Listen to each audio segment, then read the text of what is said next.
전하기 전에 우리 프랭크 스코필드라는 인물에 대해서 우리 영상이 준비되어 있는데요. 영상을 먼저 함께 보고 설교를 하도록 하겠습니다.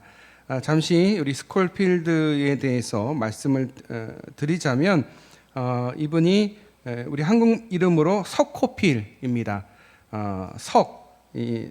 단단하다, 굳은 의지를 가진 자, 그리고 불의에 대해서 호랑이 같이 무서운 사람, 어려운 사람을 돕고 또 조선에 필요한 사람이 되겠다라는 그 마음가짐으로 자신의 이름을 석호필이라고 한국 이름으로 자신의 이름을 정하게 됩니다.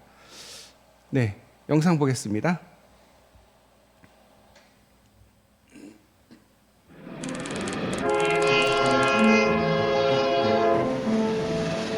이보시오 선교사 양반, 내가 구원을 받으면 어떻게 하면 돼요? 먼저 2천만 국민에게 사죄하시오. 그 전에 구원받을 수 없소.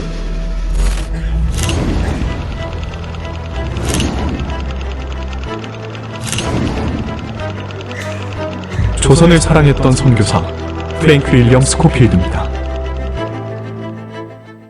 1889년 3월 영국에서 태어난 스코필드는 그의 나이 9살, 아버지가 근무하던 클리프 대학교에서 조선인 유학생을 만나 코리아라는 나라를 처음 알게 됩니다. 집안 형편이 넉넉하지 못했던 스코필드는 농장에서 가축을 돌보며 대학 진학에 필요한 자금을 모았고 자연스럽게 가축에 큰 관심을 갖게 돼 토론토 대학 수의학을 전공합니다. 소아마비를 앓아 몸이 불편했음에도 전 과목 A학점을 놓치지 않으며 박사 학위까지 취득한 스코필드. 창창한 미래가 펼쳐질 일만 남은 그에게 새로운 인생길을 걷게 할 서신 한 통이 도착합니다.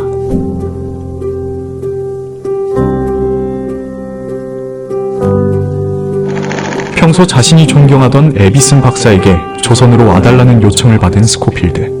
고심 끝에 1916년 가을, 열악한 교육 환경에 있는 학생들을 섬기고자 조선으로 들어가 세교학 교수로 활동하게 됩니다.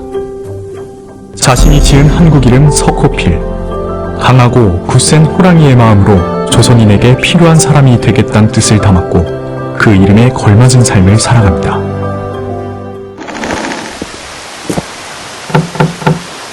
선생님, 독립을 향한 조선인의 간절한 외침을 해외에 알려주십시오.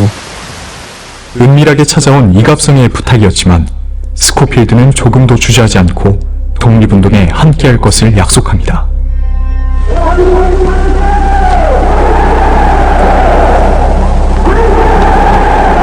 파고다 공원에서부터 터져나오는 뜨거운 함성, 자유를 외치며 거리로 쏟아져 나오는 인파 속에 함께 있던 스코필드는 3.1운동의 역사적 현장을 사진으로 기록했습니다. 독립을 향한 조선인의 간절함, 이를 제압하고자 총을 겨누는 일본의 탄압 모습을 자신이 목격한 그대로 해외에 알리기 시작합니다. 그리고 한 달 뒤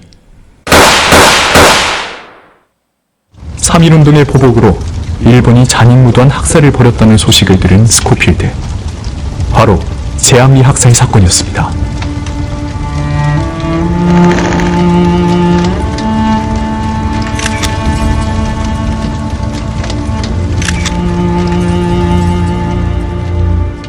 일본군의 가혹한 만행에 분개한 스코필드. 떨리는 손을 부여잡고 카메라 셔터를 눌렀습니다. 사진과 보고서를 통해 그가 전 세계로 고발한 제암리 학살 사건은 훗날 식민 통치의 잔혹한 실상을 밝히는데 결정적인 증거가 됐습니다. 나는 눈으로 무엇이든 분명하게 볼 것이고 나에게 주어진 모든 가능성을 이용해 한국인들의 소원을 세계에 알릴 것입니다. 조선인 만큼 조선의 독립을 염원했던 스코필드. 그는 결국 일본에게 감시와 압박, 살해 위협을 받아 캐나다로 떠나게 됐습니다. 그러나 스코필드가 조선을 사랑하는 마음은 해외에서도 변함없었습니다. 광복 이후 1958년 8월, 스코필드는 한국 정부의 초청에 응하여 다시 한국으로 돌아오게 됩니다. 식민 통치와 전쟁의 아픔으로 인해 여전히 한국은 불안하고 열악한 환경이었지만 스코필드는 진심으로 한국을 사랑하며 자신이 가진 모든 것을 나누고 정성껏 섬겼습니다. 1970년 4월 12일 한국에서 생을 마감한 스코필드. 안정된 삶을 포기하고 머나먼 타지 조선을 선택하고 사랑했던 힘의 원동력은 그가 남기고 간 글을 통해 생각해 볼 수 있습니다.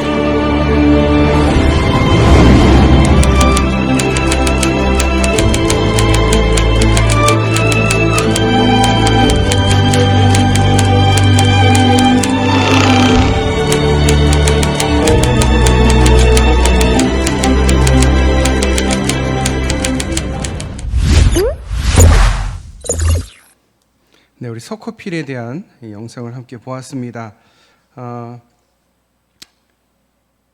그의 제자인 서울대 명예교수인 이장락 교수는 그의 저서 34번째 민족 대표 서코필, 그 서코필을 기억하라라는 책 제목을 가지고 책을 썼는데, 그 내용에 그는 하나님 나라 상급을 바라보며 달려왔다라고 썼습니다. 또 그는 생전에 대한민국 문화훈장과 건국공로훈장, 국민장을 받았습니다. 그는 생전에 실행할 수 없는 일은 실행하지 않는 것은 책망할 수 없지만 하고자 하면 능히 할 수 있는 것을 실행하지 않음은 크게 책망해야 할 것이다 라고 말했습니다. 하나님의 역사는 이 겨자씨와 같이 작고 미미한 것처럼 보이지만 작은 것부터 실천할 때 이루어지는 것입니다.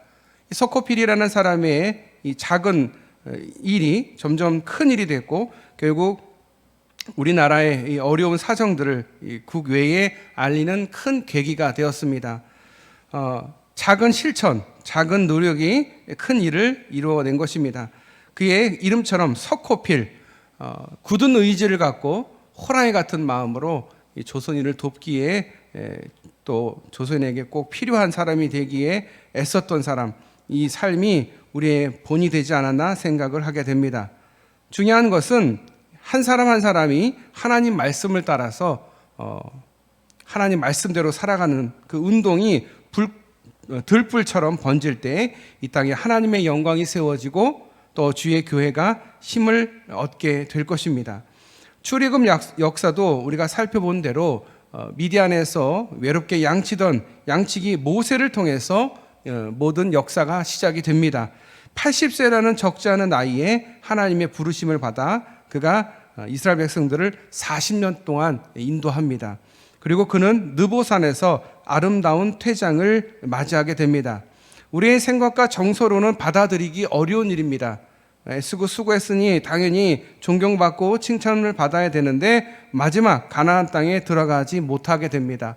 하나님 말씀대로 그는 순종하며 가나안 땅 들어가지는 못하는 인물로 남게 됩니다.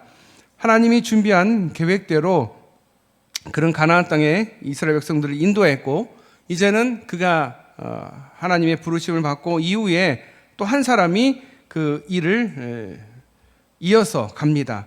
바로 오늘 본문에 나오는 여호수아입니다. 여호수아에게 오늘 하시는 말씀, 강하고 담대하라, 두려워하지 말며 놀라지 말라. 이 말은 여호수아가 두려워하고 있었으며 놀라 있었으며 담대하지 못한 상황이었기 때문에 하나님이 하신 말씀입니다. 두려워하지 말라, 내가 너와 함께 하시겠다라는 말씀을 하고 있습니다. 어려운 상황에 처해 있는 분들에게 주시는 하나님의 말씀이기도 하고 우리 모두에게 주시는 하나님 말씀이기도 합니다. 우리는 하나님이 계시기 때문에 모든 일을 할 수 있게 되는 것입니다. 나 혼자의 힘으로 하는 것이 아니라 하나님이 주신 소명으로 모든 일을 감당할 수 있다라는 것입니다. 하나님은 사람을 세우실 때 그냥 세우지 않으십니다. 다 계획이 있으십니다. 여호수아를 가나안 땅 정탐꾼으로 가데스 바네아에 그를 보내셨고, 그가 그곳을 보고 돌아와서 나머지 10명과 다르게 가나안은 우리의 밥이다, 어서 가서 그 땅을 차지하자라는 확신과 믿음과 소명을 여호수아에게 심겨 주었습니다. 그리고 하나님은 그 확신에 찬 여호수아를 부르시고 선택하신 것입니다. 지난 40년간 이스라엘 백성들을 이끌어온 모세의 죽음 앞에 모두 허탄해하고 낙심해 있을 때에 하나님은 여호수아에게 말씀하십니다. 이스라엘 백성들과 일어나 요단을 건너라 라는 것입니다. 요단을 건넌다라는 것은 약속의 땅에 들어가는 것입니다. 그런데 그 시기가 바로 곡식을 거두는 시기, 물이 사람 키 높이만큼 차올랐을 때의 요단강입니다. 40년 전 홍해를 건널 때는 바다가 갈라져서 마른 땅에 그들이 건너갔지만 이제는 그런 역사가 보여지지 않습니다. 그냥 사람 키 높이만큼 높은 그 물에 하나님이 건너가라 명하십니다. 그럴 때 사람들이 얼마나 두려워하고 얼마나 근심이 있었겠습니까? 지금 하나님의 언약궤를 메고 먼저 제사장들이 물을 건넙니다. 인간적으로 보면 굉장히 무모해 보이는 모습일지도 모릅니다. 그런데 그렇게 시도할 때에 변화가 일어납니다. 마음이 약해서 발을 강물에 담기기를 주저했던 그들, 강가에서 머뭇머뭇거리던 그들, 그러나 하나님 말씀을 의지하고 요단을 건널 때에 죽으면 죽으리다라는 심정으로 아마 건너게 될 것입니다. 그럴 때 오늘 말씀 6절, 7절, 9절에 반복하고 또 반복하는 말씀, 강하고 담대히 하라라는 것입니다. 마음을 강하게 하라는 것입니다. 히브리 말로 하자흐, 손에 힘이 있는 상태로, 우리가 쉽게 말하는 이를 꽉 깨물고 와 같은, 직역하면 굳건하게, 담대하게 하라는 것이죠.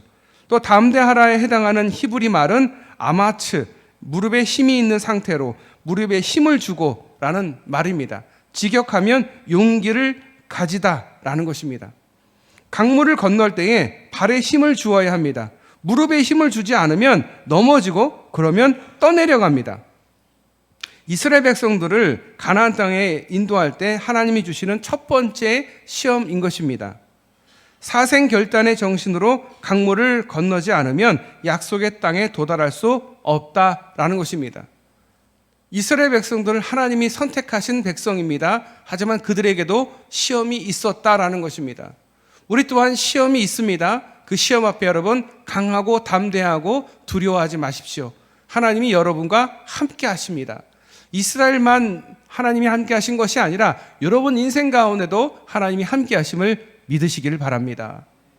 그렇게 믿음을 가지고 강을 건넙니다. 약속의 땅에 이르게 됩니다. 동양에서는 사람들이 죽으면 황천을 건넌다고 얘기하고 서양에서도 스테이강을 건넌다라고 얘기합니다. 크리스찬들은 요단강을 건넌다라고 합니다. 이처럼 요단강을 건너기 위해서는 강하고 담대한 믿음이 있어야 합니다. 믿음의 사람들이 길이 다 그런 강을 건너는 삶을 살았습니다. 오늘 본문을 통해서 깨닫는 믿음 방법 3가지가 있습니다. 첫 번째는 이스라엘 자손에게 주신 땅으로 가라는 것입니다.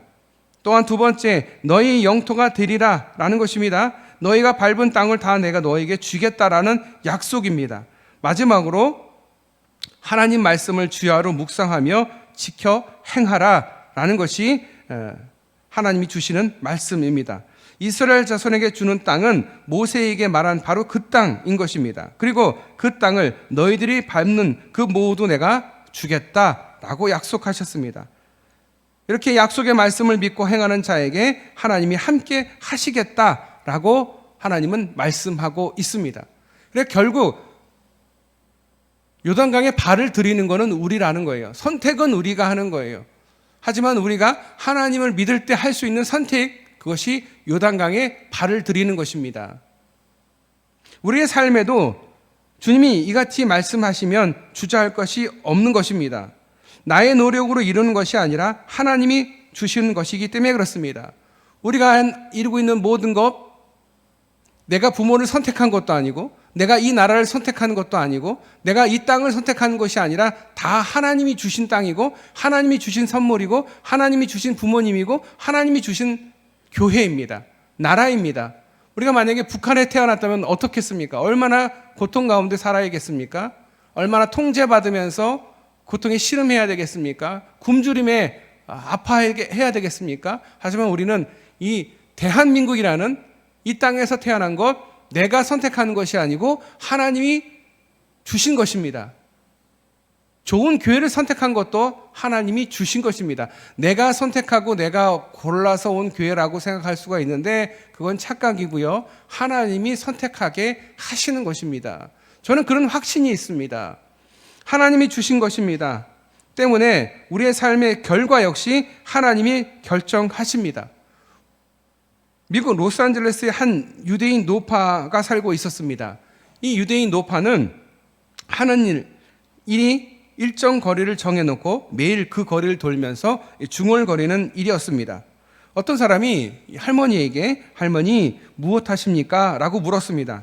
그러자 할머니의 대답은 내가 우리 민족을 위해서 무엇인가 해야겠는데 나이가 많고 가진 게 없어서 별로 할 것이 없어서 여호수아의 말씀을 보니까 너희 발바닥으로 밟는 곳은 모두 내게 너희에게 주겠다라고 하신 이 말씀을 내가 믿고 이 땅을 매일 이렇게 밟고 있습니다. 이 땅을 우리 민족에게, 우리 유대인 민족에게 달라고 기도하고 있습니다. 라고 대답하더라는 거죠. 근데 여러분, 이렇게 몇 년 기도하고 세월이 흐르면서 이상한 현상이 일어나기 시작했습니다. 바로 그 유대인 할머니가 밟으셨던, 기도하며 걸으셨던 그 거리에 유대인 상점이 하나 둘씩 들어서기 시작합니다. 그리고 유대인 학교가 세워지게 됐고요. 유대인들이 많이 사는 거리가 되었습니다. 그리고 유대인들이 상권을 잡습니다. 유대인 구의원과 시의원이 뽑히게 됩니다. 하나님의 약속이 여호수아에게만, 유대인들에게만 적용되는 것이 결코 아닙니다. 오늘 우리에게도 똑같이 적용됩니다. 지금 이 시대에 필요한 사람은 하나님의 비전을 붙들고 기도하는 사람입니다. 여러분, 두 길이 있습니다. 염려하는 길이 있고 기도하는 길이 있습니다. 여러분, 어떤 길을 가시겠습니까? 어떤 길을 선택하시겠습니까? 대부분 사람들은 자신들의 현재의 삶의 자리에서 만족하며 살아갑니다. 모험이나 도전을 두려워합니다. 삶의 결정을 할 때에 그냥 그 자리에서 대충 살기를 원합니다. 하나님이 가라고, 주시겠다고, 얻게 될 거다라고 말씀하셨습니다. 그러기 위해서는 우리가 발을 내디뎌야 합니다. 서코필이 독립을 위해서 노력하지 않았다면 전 세계에 우리의 독립의 의지가 전파되지 못했을 것입니다. 우리는 하나님께서 가라, 내가 너에게 주시겠다 말씀하시고 또한 우리에게 강하고 담대하라, 두려워하지 말라, 놀라지 말라 하신 그 말씀을 믿고 이 세상 가운데 도전할 수 있는 저와 여러분 되시기를 축복합니다.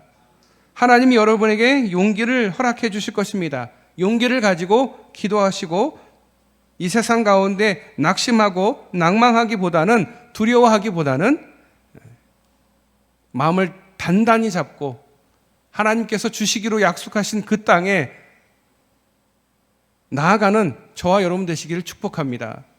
천국은 침노하는 자의 것이다 라고 말씀하셨습니다. 그냥 가만히 있는 자에게 천국이 내려지는 게 아닙니다. 천국은 침노하는 자, 공격하고 들어가는 자에게 주어지는 것입니다.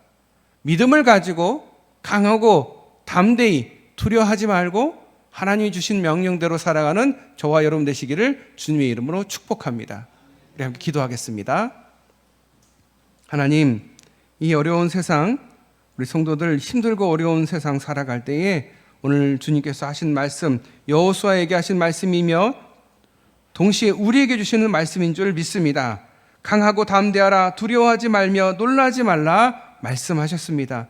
우리가 염려의 길을 가기보다는 기도의 길을 가게 하여 주시옵소서.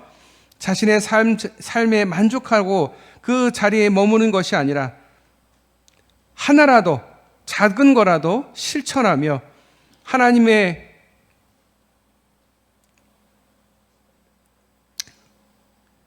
그 은혜를 기억하며 한 발 한 발 앞으로 전진해 나아가는 우리 모든 성도들 다 되게 하여 주시옵소서. 오늘도 주님의 은혜를 간절히 구하며 우리를 구원하신 예수님의 이름으로 기도드려옵나이다. 아멘.